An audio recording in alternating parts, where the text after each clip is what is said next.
आप सभी भाइयों का स्वागत है मेरे इस चैनल पर। हिमालय की पहाड़ियों के बीच बसे एक छोटे से गांव में निखिल नाम का लड़का रहता था। उसकी उम्र लगभग 18 साल थी। चेहरे पर हमेशा मुस्कान रहती, चाहे हालात कितने भी खराब क्यों न हो। पूरा गांव उसे हंसता हुआ लड़का कहकर बुलाता था।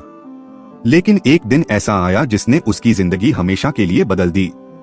उसके पिता की अचानक मौत हो गई। उस रात आसमान में बहुत तेज बारिश हो रही थी। बिजलियां चमक रही थीं। गांव के लोग निखिल के घर के बाहर इकट्ठा थे। घर के अंदर उसकी मां जोर जोर से रो रही थी। छोटी बहन डर के मारे एक कोने में बैठी थी और बीच में सफेद चादर में लिपटे पड़े थे निखिल के पिता। निखिल बिल्कुल चुप खड़ा था। उसकी आंखों में आंसू थे, लेकिन चेहरा पत्थर जैसा शांत था। गांव वाले आपस में बातें कर रहे थे। बेचारा अब कैसे घर संभालेगा? इतनी छोटी उम्र में बाप का साया उठ गया। अब ये लड़का टूट जाएगा। लेकिन किसी को नहीं पता था कि उसी रात निखिल के अंदर कुछ बदल चुका था। अगली सुबह अंतिम संस्कार हुआ। जब पिता की चिता जल रही थी, तब निखिल को उनके आखिरी शब्द याद आ रहे थे। बेटा, हालात कैसे भी हों, अपने परिवार की हिम्मत कभी मत टूटने देना। ये शब्द उसके दिल में हथौड़े की तरह गूंज रहे थे। उसने वहीं खड़े खड़े खुद से वादा किया, अब चाहे कुछ भी हो जाए, मैं मां और बहन की आंखों में आंसू नहीं आने दूंगा। दिन गुजरने लगे। घर की हालत खराब होने लगी। खेतों में फसल कम होने लगी। राशन खत्म होने लगा। कर्ज देने वाले लोग रोज दरवाजे पर आने लगे। लेकिन हैरानी की बात यह थी कि निखिल अब भी मुस्कुराता रहता था। वो सुबह 4 बजे उठता, दूध बेचता, फिर मजदूरी करता, शाम को खेतों में काम करता और रात में बहन को पढ़ाता। थकान से उसका शरीर टूट जाता, लेकिन चेहरे पर मुस्कान कभी नहीं जाती। एक दिन उसकी मां ने पूछा, बेटा, तुझे दुख नहीं होता क्या? निखिल हल्का सा मुस्कुराया, मां, अगर मैं भी रोने लग गया तो इस घर को संभालेगा कौन? मां की आंखों से आंसू बहने लगे। उस दिन पहली बार उन्हें महसूस हुआ, उनका बेटा अचानक बड़ा हो गया है। लेकिन गांव के कुछ लोग उसकी खुशी को गलत समझने लगे। चाय की दुकान पर लोग बातें करते, देखा तुमने, बाप को मरे 1 महीना भी नहीं हुआ और ये हंसता फिर रहा है, जिसे अपने बाप का दुख नहीं। वो कैसा बेटा? ये बातें धीरे धीरे पूरे गांव में फैलने लगी। लेकिन निखिल कभी जवाब नहीं देता था। वो सिर्फ मुस्कुराकर आगे बढ़ जाता, क्योंकि वो जानता था कुछ दर्द ऐसे होते हैं जो सिर्फ दिल महसूस करता है, दुनिया नहीं। एक रात सबके सो जाने के बाद निखिल अकेला छत पर बैठा था। उसके हाथ में उसके पिता की पुरानी घड़ी थी, वही घड़ी जो मरने से पहले उसके पिता ने उसे दी थी। घड़ी को देखते ही उसकी आंखों से आंसू गिरने लगे। वो फूट फूट कर रो पड़ा, पिताजी, मैं बहुत थक गया हूं। लेकिन अगले ही पल उसने आंसू पोंछे और आसमान की तरफ देखकर बोला, लेकिन मैं टूटूंगा नहीं। उसी समय पीछे से किसी के कदमों की आवाज आई। निखिल ने मुड़कर देखा और सामने जो खड़ा था उसे देखकर उसके पैरों तले जमीन खिसक गई। निखिल की सांसें तेज हो गईं। छत पर अंधेरा था, हल्की बारिश शुरू हो चुकी थी और उसके सामने एक आदमी खड़ा था। पहले तो निखिल डर गया, लेकिन जब बिजली चमकी तो उसने उस चेहरे को पहचान लिया। चाचा, आप? वो उसके पिता के पुराने दोस्त रघुवीर चाचा थे। उनके कपड़े भीगे हुए थे और चेहरे पर घबराहट साफ दिखाई दे रही थी। उन्होंने जल्दी से कहा, निखिल, नीचे चल, मुझे तुझसे जरूरी बात करनी है। दोनों नीचे कमरे में आए। मां और बहन सो चुकी थीं। रघुवीर चाचा ने चारों तरफ देखा, फिर धीरे से अपनी जेब से एक पुराना लिफाफा निकाला। ये तेरे पिता ने मरने से पहले मुझे दिया था। निखिल के हाथ कांपने लगे। क्या है इसमें? उन्होंने कहा था, अगर कभी हालात बहुत खराब हो जाए तभी ये देना। निखिल ने कांपते हाथों से लिफाफा खोला। अंदर एक चिट्ठी थी। उस पर उसके पिता की लिखावट थी। निखिल की आंखें भर आईं। उसने चिट्ठी पढ़ना शुरू किया। प्रिय बेटा निखिल, अगर तू ये चिट्ठी पढ़ रहा है तो इसका मतलब मैं इस दुनिया में नहीं हूं। निखिल के हाथ कांपने लगे। मुझे पता है लोग तुझे कमजोर समझेंगे, कुछ लोग तुझे गिराने की कोशिश भी करेंगे, लेकिन याद रखना, इंसान की असली ताकत उसके चेहरे की मुस्कान में होती है। उसकी आंखों से आंसू टपकने लगे। और एक बात, हमारे ऊपर जो कर्ज है वो उतना छोटा नहीं जितना तू सोचता है। ये पढ़ते ही निखिल चौंक गया। कर्ज? रघुवीर चाचा ने सिर झुका लिया। हाँ बेटा, तेरे पिता ने तेरी पढ़ाई और घर बचाने के लिए गांव के जमींदार से 5 लाख रुपए उधार लिए थे। निखिल के पैरों तले जमीन खिसक गई। 5 लाख? उस समय 5 लाख उसके लिए पहाड़ जैसा था। रघुवीर चाचा ने धीमी आवाज में कहा, और वो जमींदार बहुत खतरनाक आदमी है। कौन? भानु प्रताप। ये नाम सुनते ही निखिल का चेहरा उतर गया। भानु प्रताप पूरे इलाके का सबसे निर्दयी आदमी था, जिसने कर्ज नहीं चुकाया। उसका घर और जमीन छीन लेना उसके लिए आम बात थी। अचानक बाहर किसी गाड़ी के रुकने की आवाज आई।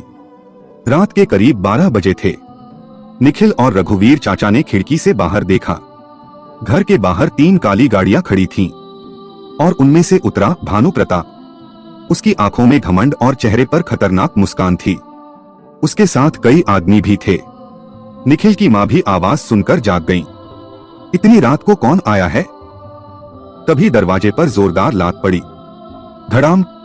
दरवाजा खोलो! पूरा घर डर से कांप उठा। निखिल ने हिम्मत करके दरवाजा खोला। सामने भानु प्रताप खड़ा था। उसने घर के अंदर नजर घुमाई और हंसते हुए बोला, तो आखिर तेरे बाप के जाने के बाद घर का मालिक तू बन गया। निखिल चुप रहा। भानु प्रताप ने जेब से कागज निकाला। तेरे बाप ने 5 लाख लिए थे। 1 महीने में पैसे चाहिए, वरना ये घर और खेत अब मेरे होंगे। मां रोने लगी। इतने पैसे हम कहां से लाएंगे? भानु प्रताप जोर से हंसा। वो मुझे नहीं पता। फिर वो निखिल के पास आया और उसके कंधे पर हाथ रखकर बोला, लेकिन अगर तू चाहे तो एक आसान रास्ता है। निखिल ने उसकी तरफ देखा। कैसा रास्ता? भानु प्रताप मुस्कुराया, और जो उसने कहा उसे सुनकर निखिल की आंखें फटी रह गईं। घर के अंदर सन्नाटा छा गया। भानु प्रताप निखिल के बिल्कुल सामने खड़ा था। उसकी आंखों में चालाकी साफ दिखाई दे रही थी। उसने धीरे से कहा, अगर तू मेरे लिए काम करे तो मैं तेरा पूरा कर्ज माफ कर दूंगा। निखिल समझ नहीं पाया। कैसा काम? भानु प्रताप मुस्कुराया। आज से तू मेरे गोदाम में काम करेगा। रघुवीर चाचा अचानक घबरा गए। निखिल, नहीं, ये काम मत करना। निखिल ने हैरानी से पूछा, क्यों चाचा?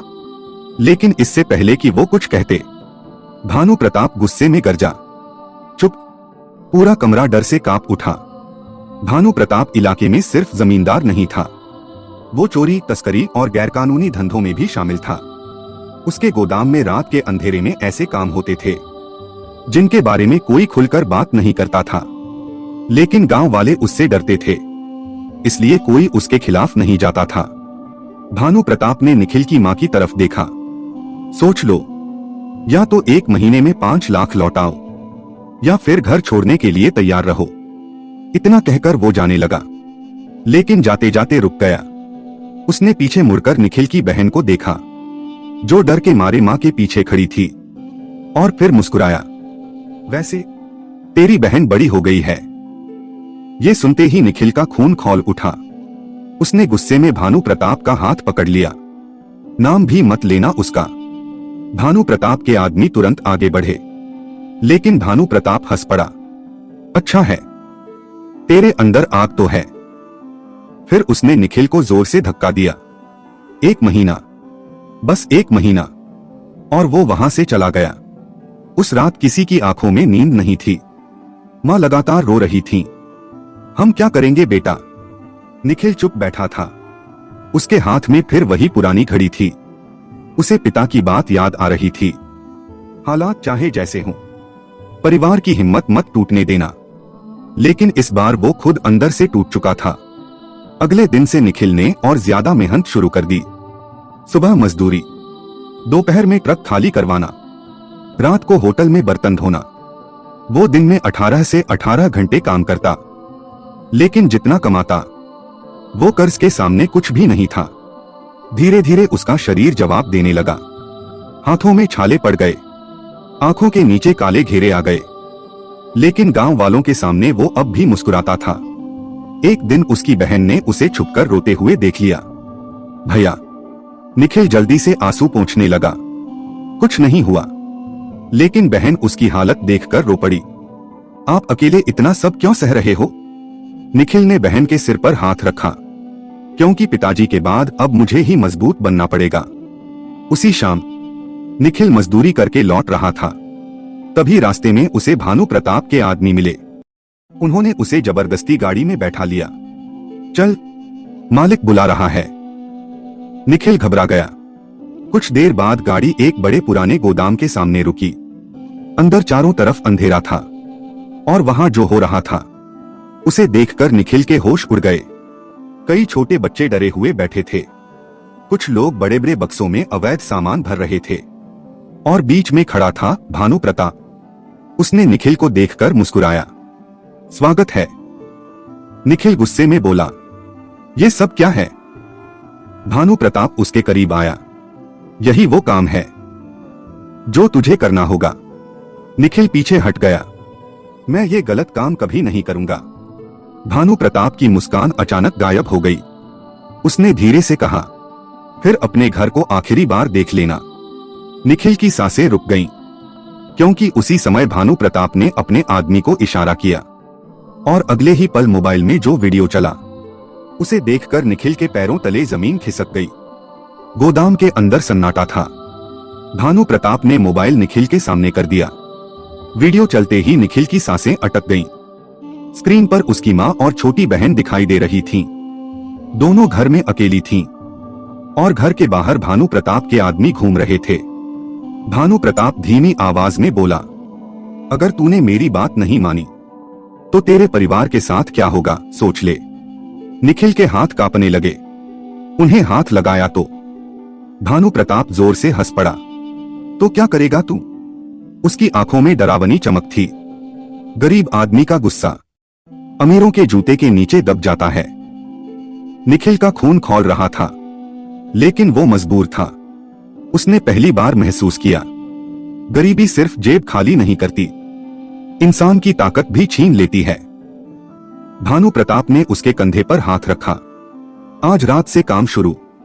निखिल चुप रहा। उसकी आंखों में आंसू थे, लेकिन चेहरे पर वही पुरानी मुस्कान थी। वो नकली मुस्कान जो वो दुनिया को दिखाता था। उस रात उसे गोदाम के पीछे वाले कमरे में ले जाया गया। वहां कई लड़के काम कर रहे थे। कुछ उसकी ही उम्र के थे। सबके चेहरे डरे हुए थे। एक लड़का धीरे से उसके पास आया। नया है क्या? निखिल ने सिर हिलाया। लड़के ने फुसफुसाकर कहा, यहां से कोई आसानी से बाहर नहीं निकलता। निखिल चौंक गया। मतलब? लेकिन तभी एक आदमी चिल्लाया, काम पर लगो। पूरी रात निखिल भारी बक्से उठाता रहा। उसके हाथ कांप रहे थे, पीठ दर्द से जल रही थी, लेकिन उसके दिमाग में सिर्फ माँ और बहन का चेहरा घूम रहा था। सुबह जब वो घर पहुंचा तो माँ ने उसकी हालत देखकर पूछा, तू रात भर कहाँ था? निखिल मुस्कुराया, बस काम ज्यादा था।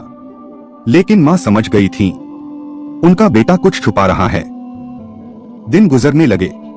निखिल दिन में मजदूरी करता और रात में भानु प्रताप के गोदाम में काम। अब उसकी हंसी पहले जैसी नहीं रही थी, लेकिन वो फिर भी सबके सामने मुस्कुराता था, क्योंकि उसे डर था, अगर वो टूट गया तो उसका परिवार भी टूट जाएगा। एक रात गोदाम में अचानक पुलिस की रेड पड़ गई। चारों तरफ भगदड़ मच गई। लोग सामान छोड़कर भागने लगे। निखिल भी डर गया। तभी उसने देखा, एक छोटा बच्चा कोने में रो रहा था। शायद उसे जबरदस्ती वहां लाया गया था। पुलिस अंदर आने ही वाली थी। अगर बच्चा वहीं पकड़ा जाता तो शायद उसकी जिंदगी और खराब हो जाती। निखिल बिना सोचे उसकी तरफ भागा। डरो मत, उसने बच्चे का हाथ पकड़ा और पीछे वाले रास्ते से बाहर निकाल दिया। लेकिन उसी समय भानु प्रताप ने उसे देख लिया। उसकी आंखों में आग जल उठी। अगले दिन निखिल को फिर गोदाम बुलाया गया। पूरा कमरा शांत था। भानु प्रताप कुर्सी पर बैठा था। उसके हाथ में वही पुरानी घड़ी थी जो निखिल के पिता ने उसे दी थी। निखिल घबरा गया। ये घड़ी आपको कहाँ मिली? भानु प्रताप मुस्कुराया। तेरे घर गया था। निखिल की मुट्ठियां भींच गईं। भानु प्रताप धीरे धीरे उठा। फिर उसने जो कहा उसे सुनकर निखिल की दुनिया हिल गई। तेरे पिता की मौत एक हादसा नहीं थी। निखिल की आंखें फटी रह गईं। क्या मतलब? भानु प्रताप उसके बिल्कुल पास आया और कान में फुसफुसाया। उस रात तेरे पिता मेरे कारण मरे थे। भानु प्रताप की बात सुनते ही निखिल के पैरों तले जमीन खिसक गई। उसकी आंखें लाल हो चुकी थीं। झूठ बोल रहे हो तुम। भानु प्रताप ठंडी हंसी हंसा। सच हमेशा कड़वा होता है। फिर उसने कुर्सी पर बैठते हुए कहा, उस रात तेरे पिता मेरे पास आए थे। उन्होंने मुझसे थोड़ा और वक्त मांगा था। निखिल की सांसें तेज हो गईं। फिर भानु प्रताप की आंखों में घमंड चमका। मैंने उन्हें धक्का दिया। वो सीढ़ियों से नीचे गिर गए। निखिल का पूरा शरीर कांप उठा। उसकी आंखों के सामने पिता का चेहरा घूमने लगा। उसे वो आखिरी रात याद आने लगी। बारिश, पिता की टूटी हुई सांसें और उनका कांपता हुआ हाथ। अब उसे सब समझ आ रहा था। उसका गुस्सा ज्वालामुखी बन चुका था। उसने भानु प्रताप का कॉलर पकड़ लिया। मैं तुम्हें छोड़ूंगा नहीं। लेकिन तभी भानु प्रताप के आदमियों ने उसे पकड़ लिया। उन्होंने निखिल को बेरहमी से पीटना शुरू कर दिया। घूंसे, लातें, डंडे।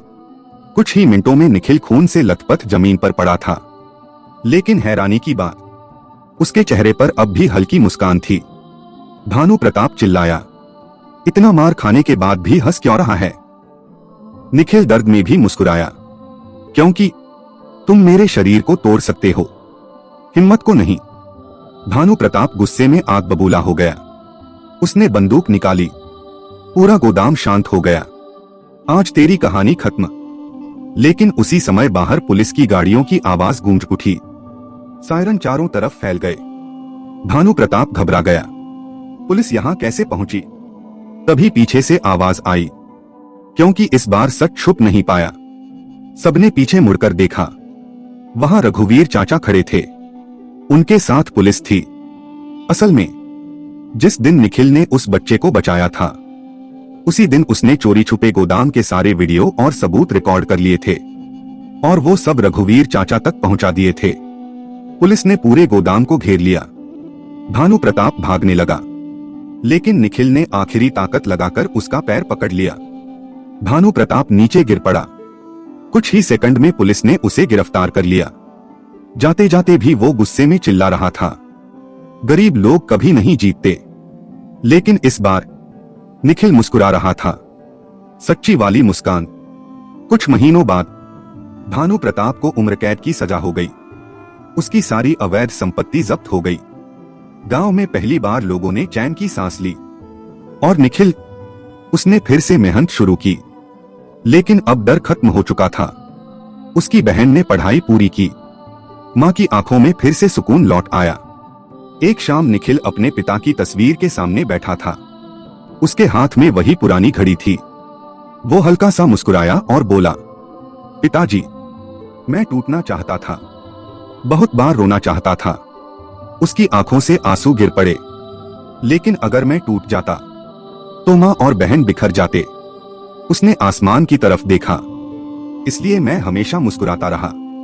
उस दिन गांव वालों को समझ आया, कुछ लोग इसलिए खुश नहीं दिखते क्योंकि उन्हें दर्द नहीं होता, बल्कि इसलिए मुस्कुराते हैं ताकि उनके अपने लोग जीना न छोड़ दें।